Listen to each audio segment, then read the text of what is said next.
Hey everybody, Matumbo here. Welcome back to the channel. And today we are playing some more Historic here on a Magic Arena.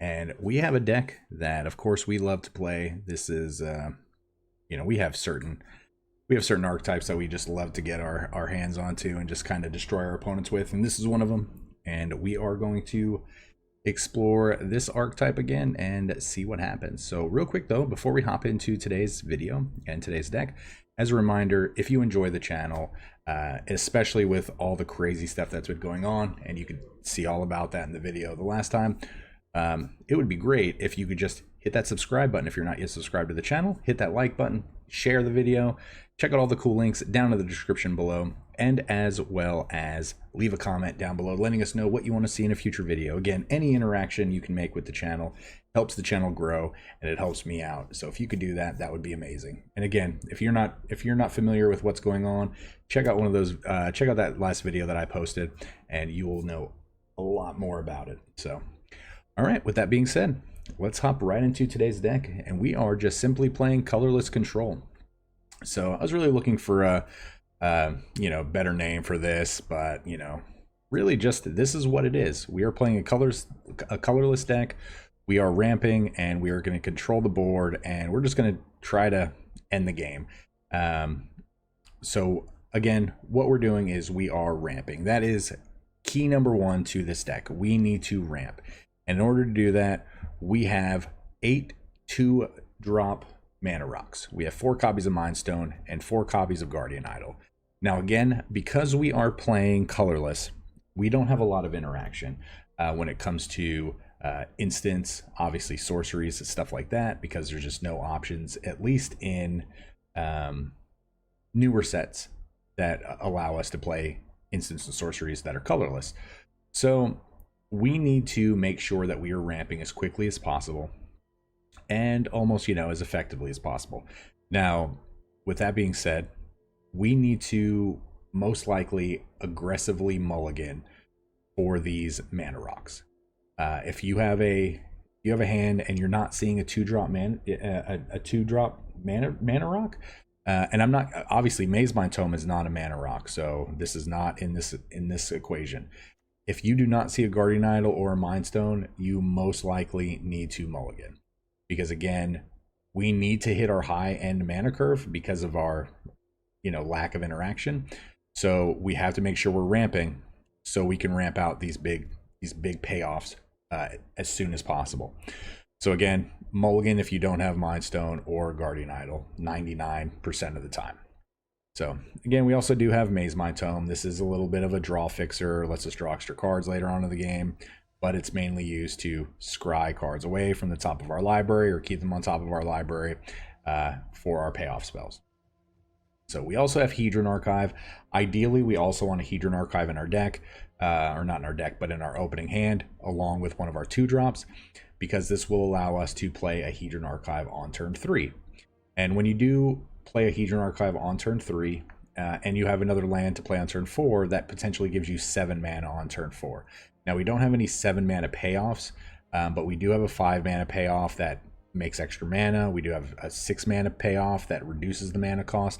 So again, it is ideal to have a Hedron Archive in your hand, but it is not necessary to have it. So, all right. So what else are we doing? Well, we are doing Karn, Scion of Urza, and we are doing Karn, the Great Creator. Karn's going to allow us to potentially draw cards in the sense that we get to reveal the top 2. They give us one, and then we could go back and get the other one if needed. But ideally, we're playing so many artifacts that Karn is probably just going to be making us big ol' artifact friends in order to swing in and kill our opponent.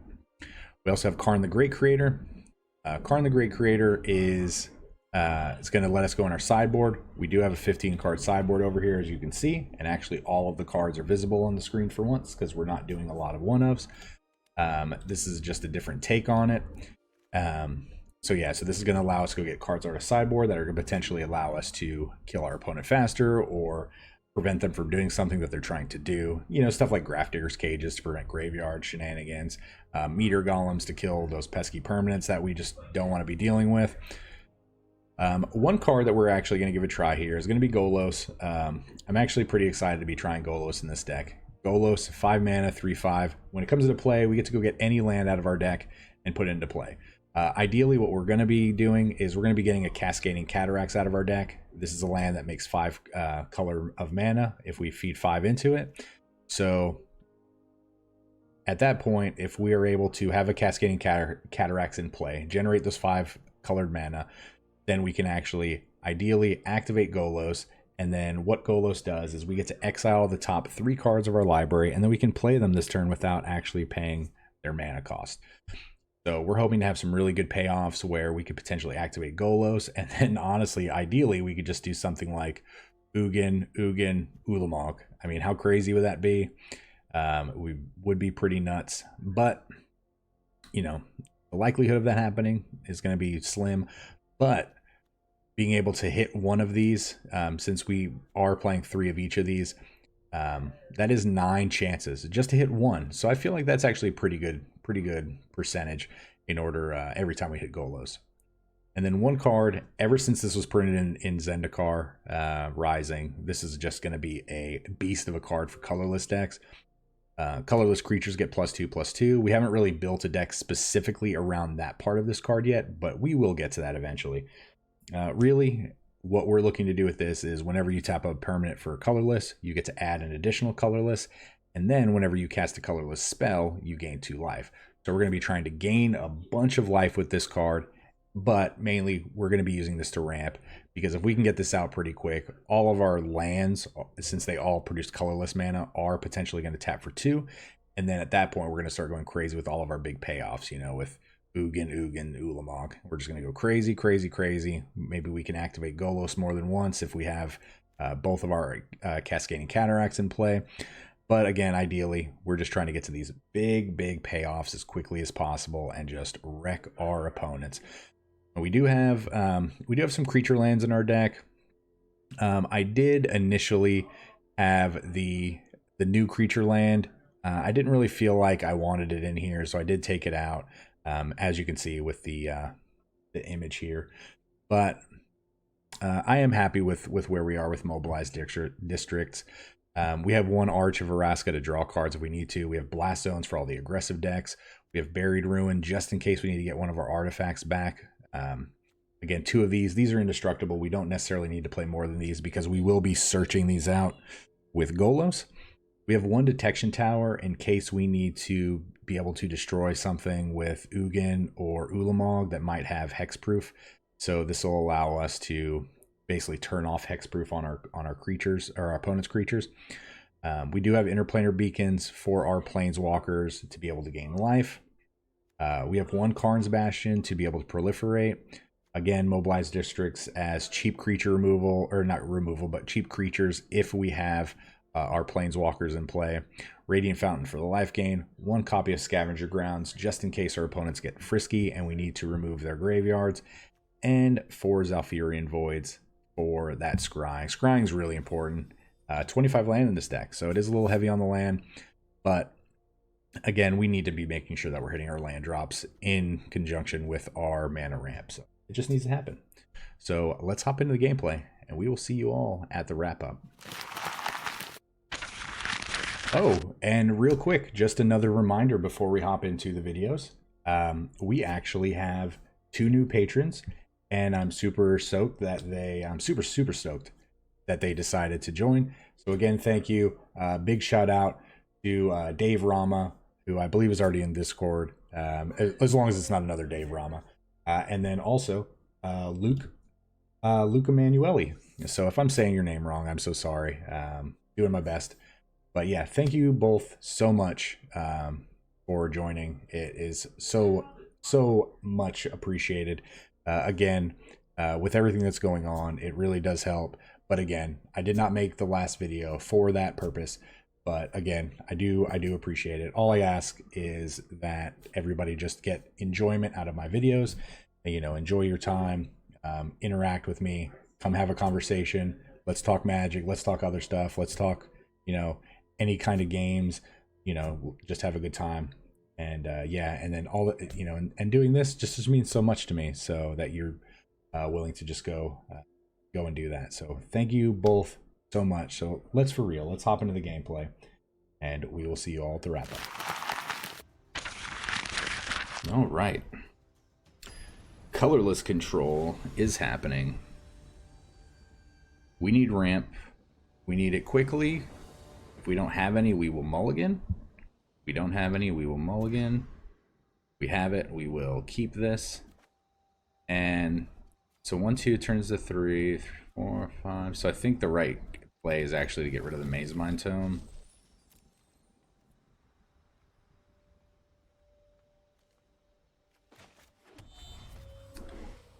Interplanar Beacon's the best card to play for them not to know what we're playing, because we could be playing like a Jeskai Super Friends deck or something along those lines. We could still be playing a weird Jeskai or some kind of Super Friends deck where they don't know. So I want to get this down. So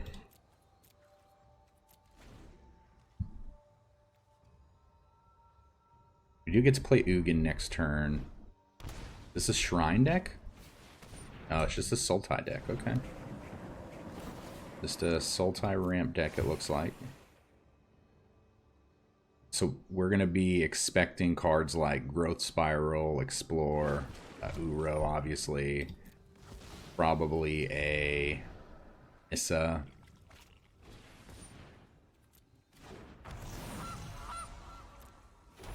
It may be beneficial not to play Ugin, but since we drew another one, I think we're going to be okay. Now they're going to be able to kill Ugin. But luckily, though, we have another Ugin, because they could kill Ugin and then play Nissa on their following turn. That way enabling a way to protect their Nissa with all their additional, like, ramp mana that it produces. But now we have a backup Ugin for that reason. So I think that's okay.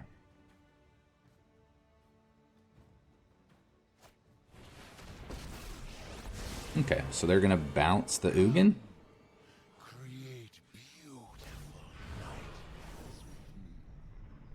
Yep.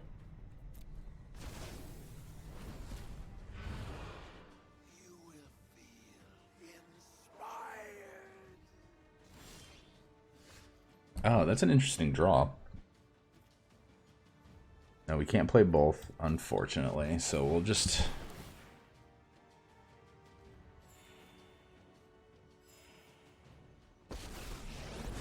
Alright, so we have to kill Ashiok. Ashiok's a pretty decent threat. We're not going to attack because we have to protect the Ugin from the Paradise Druid.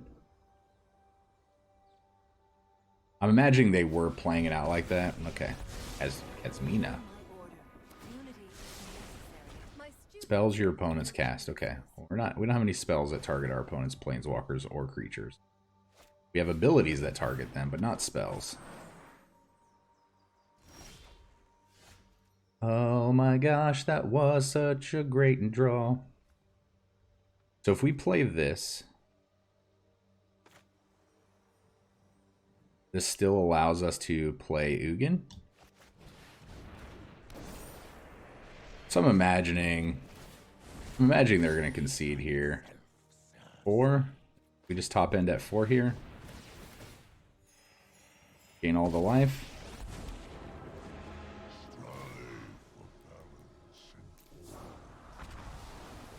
We have to get rid of Kasmina just because it's a redraw.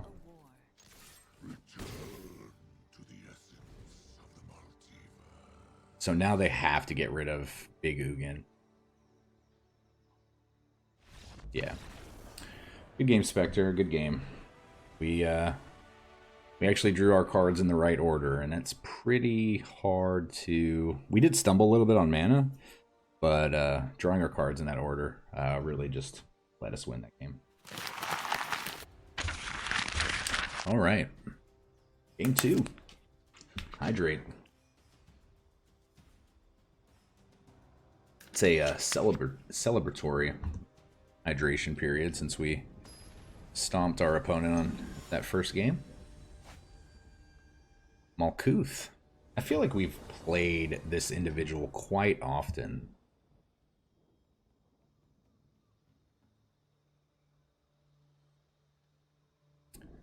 This is a fine hand.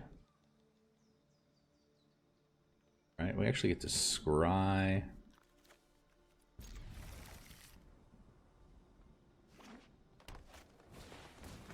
Always on the elves. Feel like they are on the elves a lot. Could be wrong. Elves are so fast, though. We really need to see a Ugin, or at least be able to survive until we see an Ugin.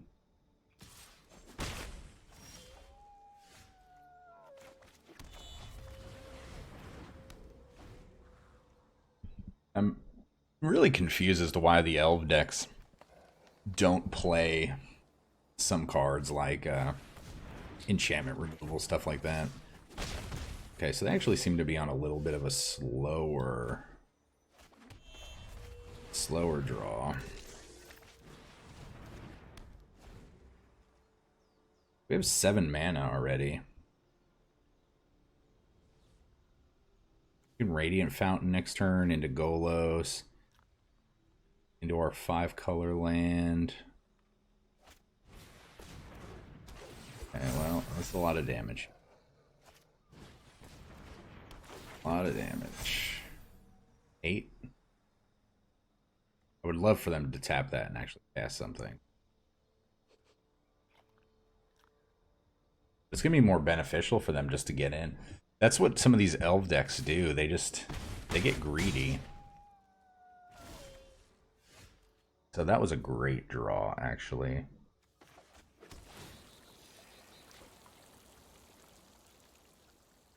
I wish we could do both of these. We kill Marwyn.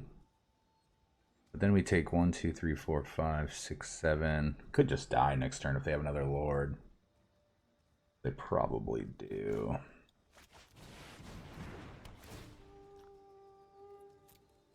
Action. Oh, we actually would have gained life if we would have cast the Ulamog.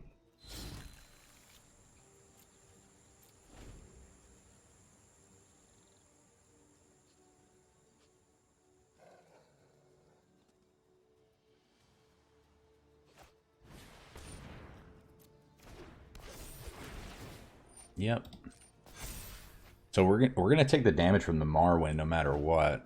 Really just have to hope they don't have a Crater Hoof, right? That's not good. Are we dead here? I think we're dead.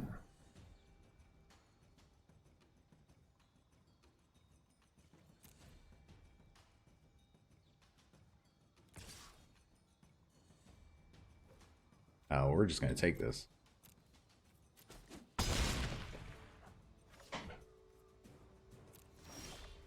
Oh. Who needs who needs luck with this when you can just draw the cards you need, right?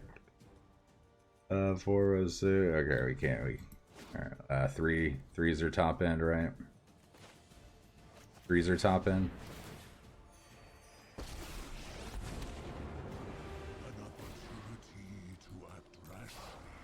The card's so stupidly busted.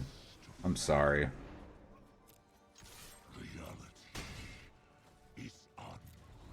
I mean, 8 mana Ugin is so stupid.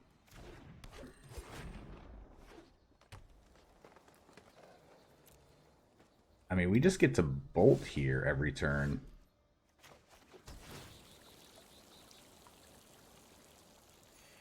I mean, we're not gonna get stupid with it. So I feel like they actually have a collected company in their hand.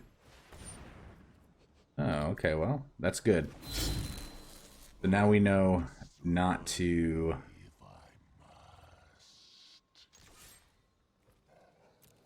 give him trample? Oh, that was a dumb attack.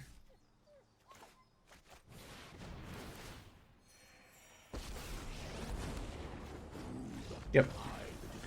Yep, yep, yep. Good game, wow. Good draw. Good draw. And that's the good thing. That's the thing about Ugin.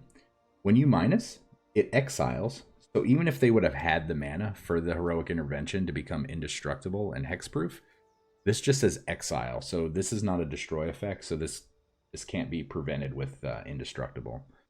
So, wow. That was just a great draw. Yeah, again, getting to ramp. Ramp is the most important thing. So 2 mana ramps. We have 8 2 mana rocks. Super important. Ideally, we want to be able to back that up with the Ugin Archive on turn 3. Because that gives us access to 7 mana on turn 4.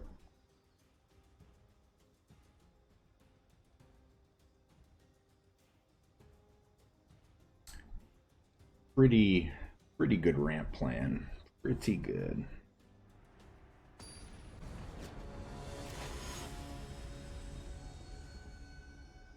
Cryptomaria 3. Yeah, we're gonna keep this. And again, I really do like leading off with the beacon because it doesn't fully reveal that we're playing a colorless deck.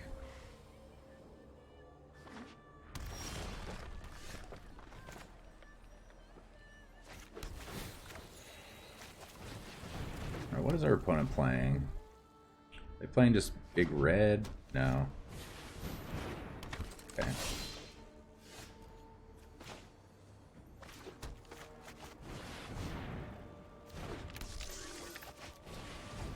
The warrior deck? Yeah, we're gonna keep a Golos. Golos is a great draw.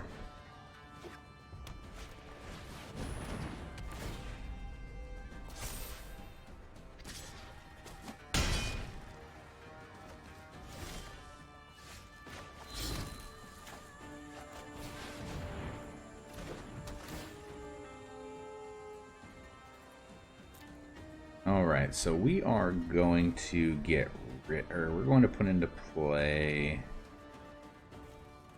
I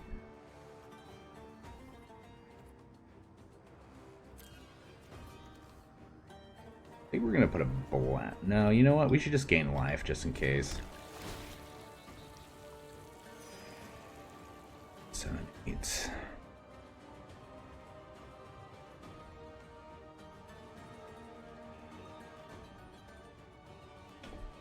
I don't know if it's better to take an extra card or play another one to scry. I think scrying's more important.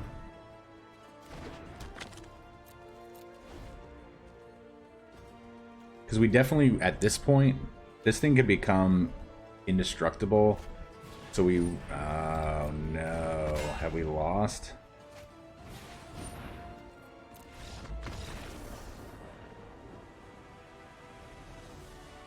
Why have you conceded? Because you feel like since us being able to activate Golos, it's going to end the game? I feel like you were in a much better position than we were. We did have a blocker, though. I'm genuinely puzzled by that. And there's always one. And I already know who's going to comment on this about in the comments down below about this being a concession. So if you comment and you're the person I think it is, you have won the day. We got instantaneously paired. What's over there, buddy? What are you looking at? Ooh, do we want to keep this? I think we kind of do. I think this has potential depending on what we see here. And I think we are going to keep land.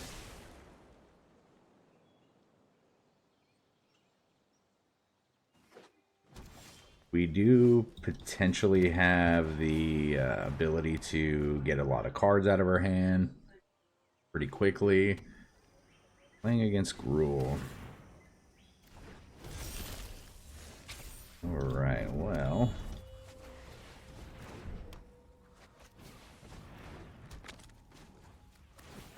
Alright, so do we want a Hedron Archive? God, I just had a feeling we were going to see a Hedron Archive there.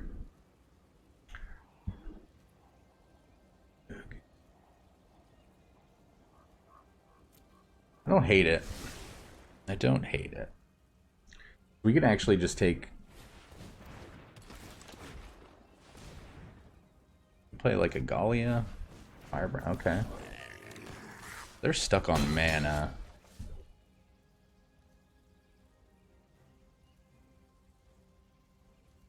I'd be very confused if they played a land here. Okay. So, if we play an Ugin, Ugin probably dies. I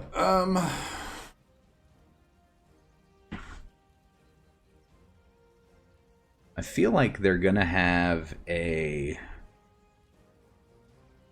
Embercleave most of the time. So if they have Embercleave, we're gonna take 8, 9, 10, 11.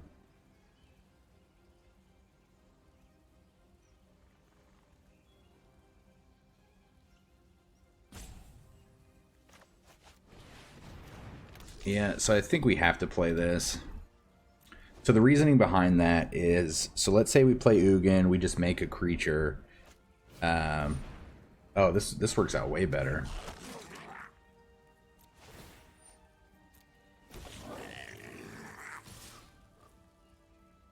All right, so let's draw a card.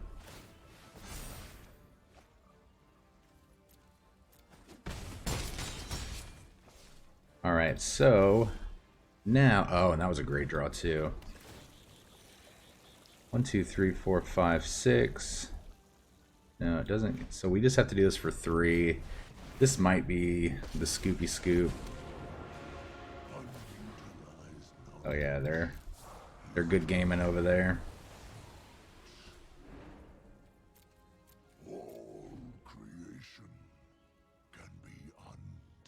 But a land into a questing beast there would not be the end of the game. Okay, so they're going to give this haste and go after the Ugin. They have to do that. 100% have to. You act without wisdom. Yeah, I think that's just going to net us more cards. So we will kill this.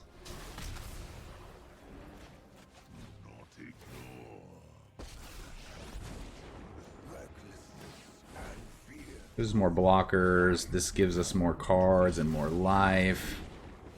Yeah. That's a pretty hard turn to overcome. But yeah, that last turn, if they would have actually drawn a green source, I think it was. Hold on, let me look. Oh no, they had a green source. So any untapped source into a questing beast actually gets through and kills our Ugin. That would have been really good for them, but I feel like we would have been able to recover okay just with these two. Because yeah, this making our Karn cost 2 less, and then being able to go into our sideboard, and we could have effectively this turn cast another 4-drop from our sideboard since everything costs 2 less. Yeah, super hard for them to recover. All right, good game, Caffeine. Good game. All right, that was a great game. I mean, I like when they good gamed me, but then didn't concede, so... yeah, we have to keep this. Wish that we only had one of these in our hand, but... Is what it is. Yeah, so we're gonna go ahead and play this. Okay, so this is a Sultai build. We want a Karn.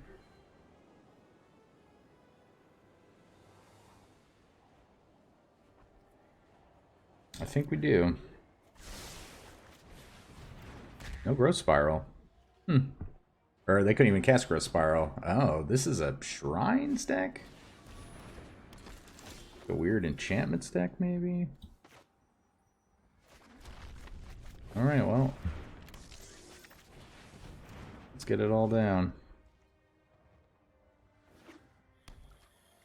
Yep, okay, it is a Shrines deck. I was right in assuming that.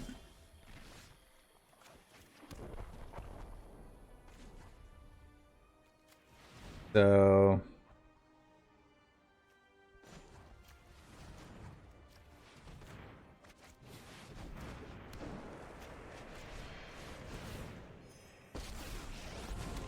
yeah, I do want to make sure that we get something pretty good here. What do we want? I'm pretty tempted to just get a Meteor Golem. We went with a pretty weird sideboard build, so could get a Mystic Forge here. Yeah, we'll just go ahead and get this Meteor Golem.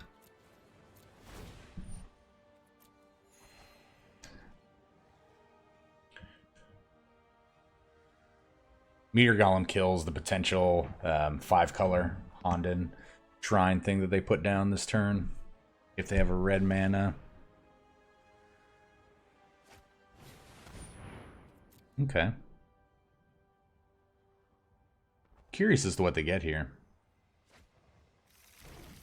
Oh, yeah, that's completely fine. You are only hurting yourself. Perfectly fine. So, we can proliferate. What do we do here?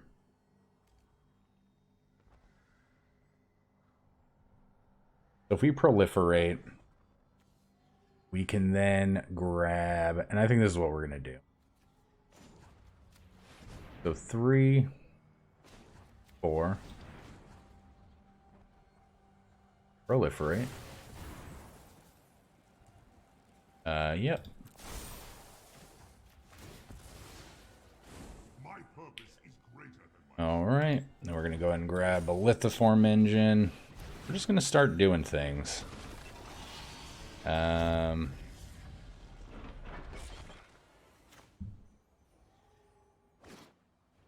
Could play another Karn. Yeah, I think we have to. Another Karn is good.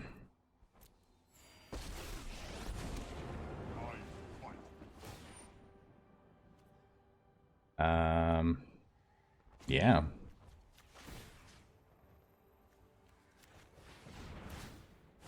My allies are... Let's get 2 things here. Let's get another Meteor Golem. My grief fuels. And let's get a God Pharaoh statue.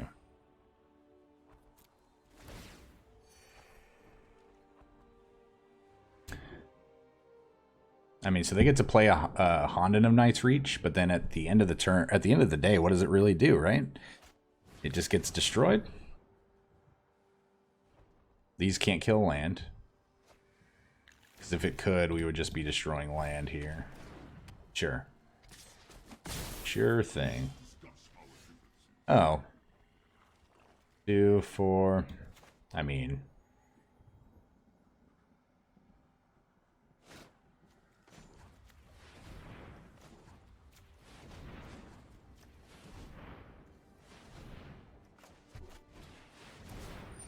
this is most likely just going to end the game here.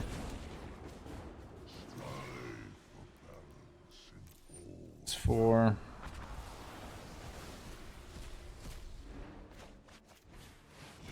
Let's get this down. And let's start getting in. Some solutions must be built. I love how the Forsaken Monument pumps itself, right?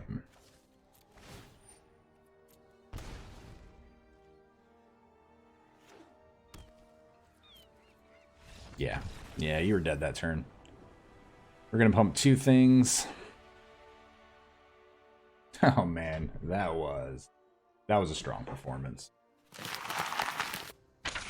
Alright, well, we are just rolling, as Fred Durst would say. And I can't believe I just made a Fred Durst reference in this video, right? That dates me a little bit. Plan 7. Well, it's unfortunate seeing that plans 1 through 6 have not worked out.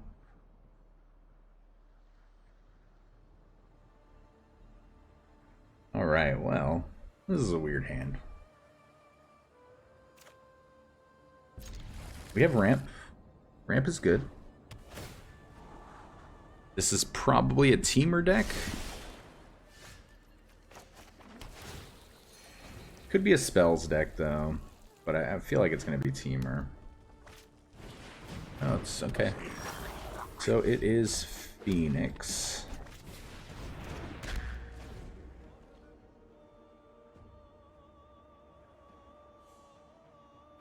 I think we have to sacrifice Karn for the greater good, and...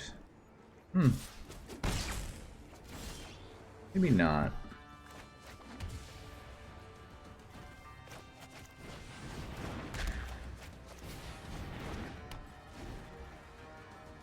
Maybe not. 3-6. Play this.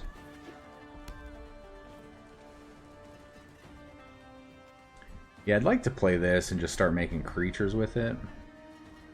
But I'd also like to use Karn to go get Grafdigger's Cage, depending on what they're playing. I just have... usually, anytime I see blue-red with Goblin Electromancers, they're always doing Graveyard Phoenix shenanigans.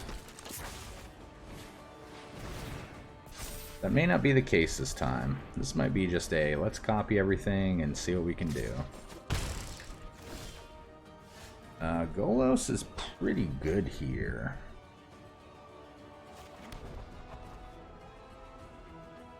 So we can't Golos, and...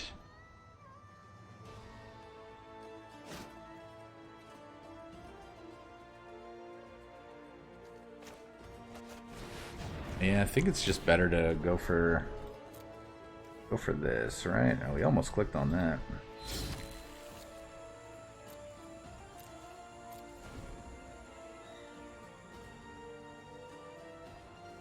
So I have a feeling they can probably easily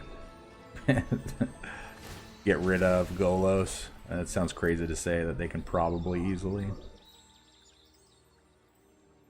I mean, it's one or the other. They can easily do it, or they can probably. Oh. So they can't? I actually would prefer to draw land here. A land here makes Golos a little bit better. Because we don't have a land on top of our deck. I gotta think. Do we activate Golos? I think activating Golos is probably the best thing to do.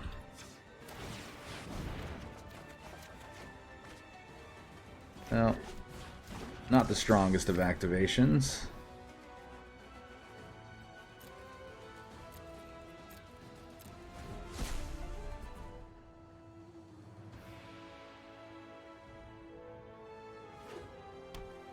We have 11 mana.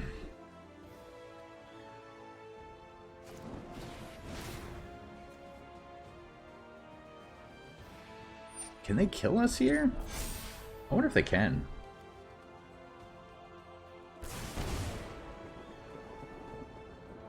Do like some weird crazy shenanigans like pump the Drake.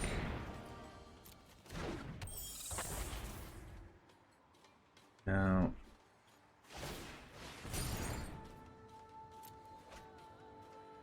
Maybe next turn.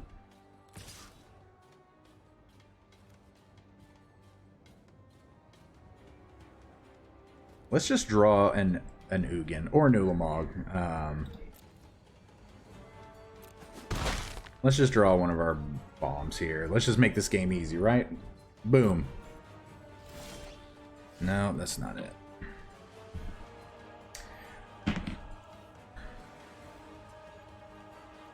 Alright, so we can Ugin.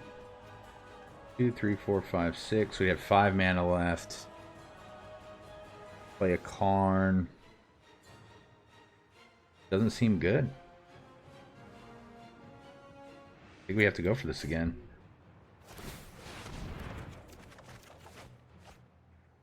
Well, That helps a little bit. This is going to gain a lot of life. So 3, 4, 5, 6.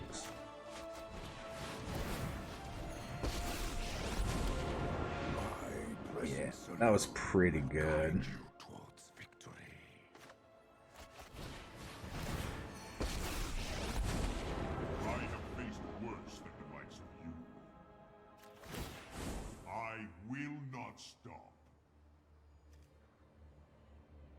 So we can actually play this now for 3? This is actually not a horrible grab, right? So we have 1. We don't have any other cost reductions other than this. So this becomes a 5/5 when we play it for 3. And then we can kill this friend. And then no attacks. It's pretty good. It's a pretty good turn. That might have been like the best goalless activation that I've had in quite some time. Oh, that's fine. And then copy it with the guild mage.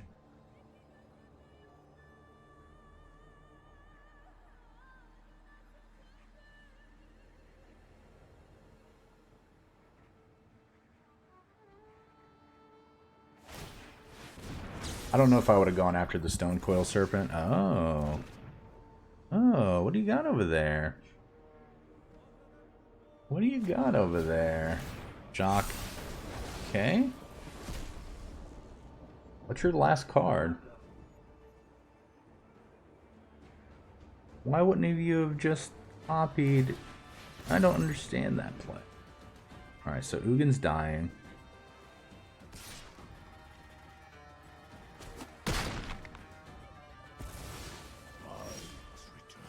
Alright, let's try, hopefully. Oh. 4. We're capping out at 4.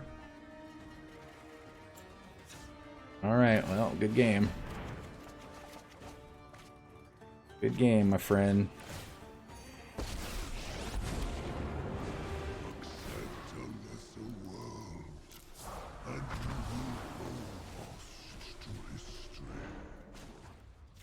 We're gonna go get a God Pharaoh statue.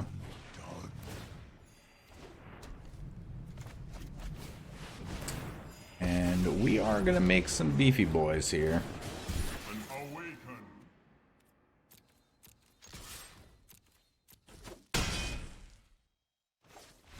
Yep. Plan 7. On to plan 8. On to plan 8. It's final boss time. And it is against Nicol Bolas. But really it's Escanor 13. Looks like we are going to keep this hand. Mono red, really? Really? Guardian Idol. We have to keep that. I think we do.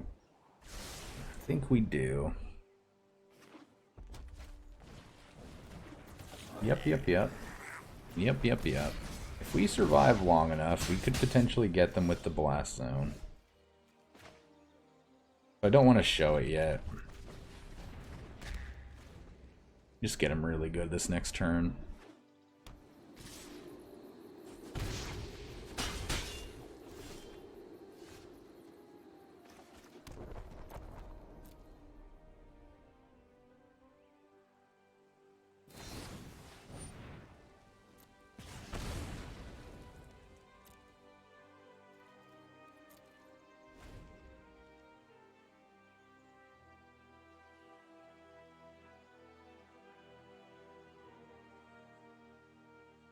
Yeah. That's the thing. So if you know what a card is and you know it potentially does something bad to you, you should not hover over it.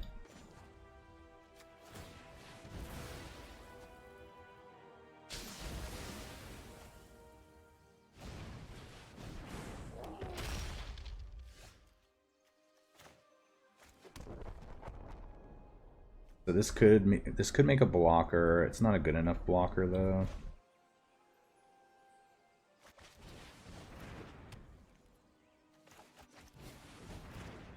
The problem here is can't actually cast that. Might have should have kept that though.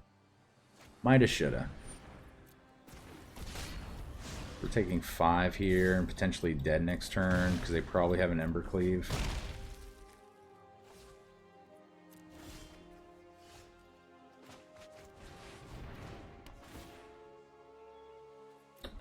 So we actually have to actually gain 2.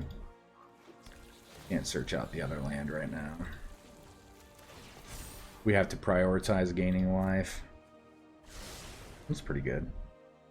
We'll keep that land. We can monument into a Karn, hopefully. Karn can make a pretty good sized blocker.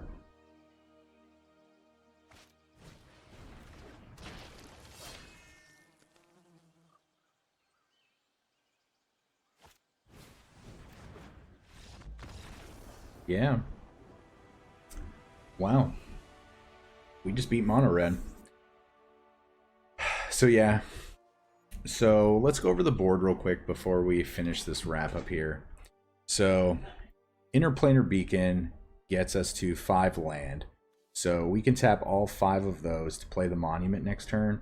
That allows us 2 permanents that tap for colorless. So since this makes us get an additional colorless, we have 4 mana.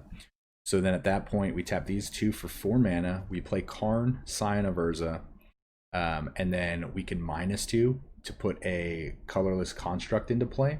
And then at that point, we would have 1, 2, 3, 4, 5, plus the 6th artifact, which is the construct itself. So we would have that would be a 6/6, but on top of that, the Forsaken Monument is going to give all of our creatures +2/+2. And then, so we would have an 8/8 and a 5/7. And then on top of that, we would have gained 2 life for casting the Karn, since we cast a colorless spell, so we'd be up to 10. So I feel like that would be a great turn to end the game on. Unfortunately, we didn't get to see that, but again, was pretty cool that we saw that. All right, everybody, welcome back to the wrap up, and I am excited. We just crushed our opponents. We had a quick 7-0. We were dominant, and it was great. We were actually trying to play 1 additional game, but for some reason, and I had to cut this because we were experiencing the visual glitch. We were playing mono red. We were playing against mono red, but the thing is we were destroying mono red.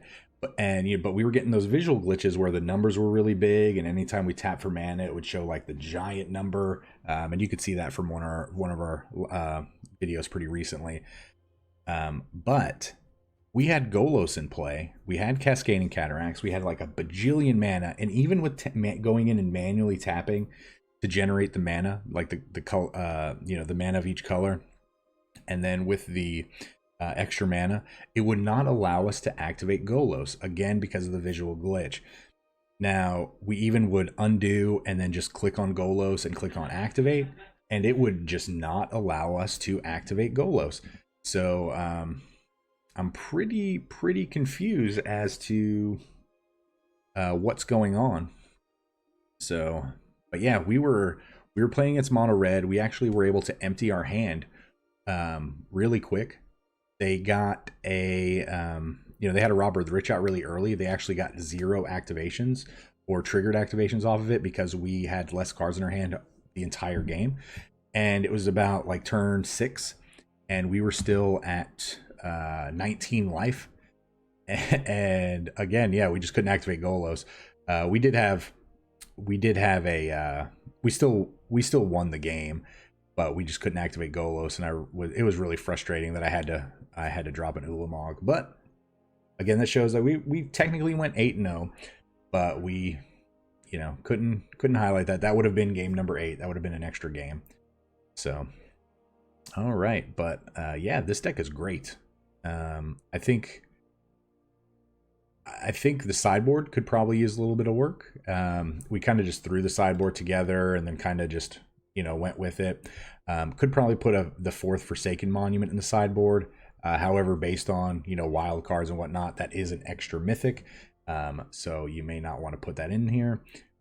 Might be worth to put a Helm of the Host in here so you could start doing potentially weird Helm of the Host, God Pharaoh statue shenanigans. But I mean, honestly, this deck killed it. It crushed it.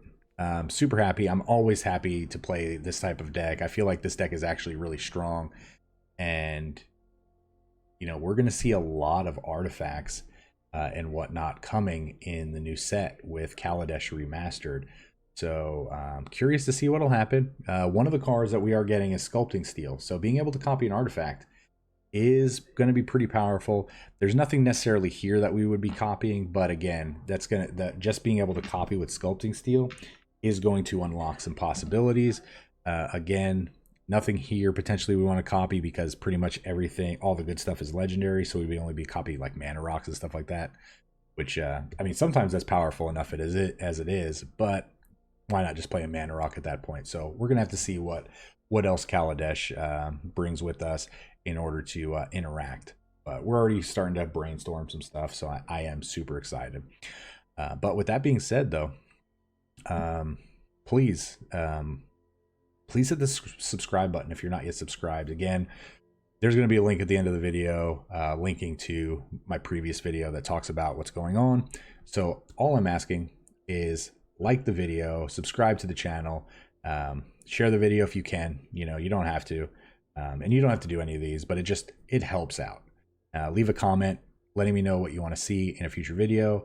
Let me know you made it to the end of the video, and yeah, join the Discord. Check out all the cool links in the description below. Again, thank you so much to our 2 new Patreons that just joined today. So yeah, thank you so much. So with that being said, you guys all stay safe. We will see you next time.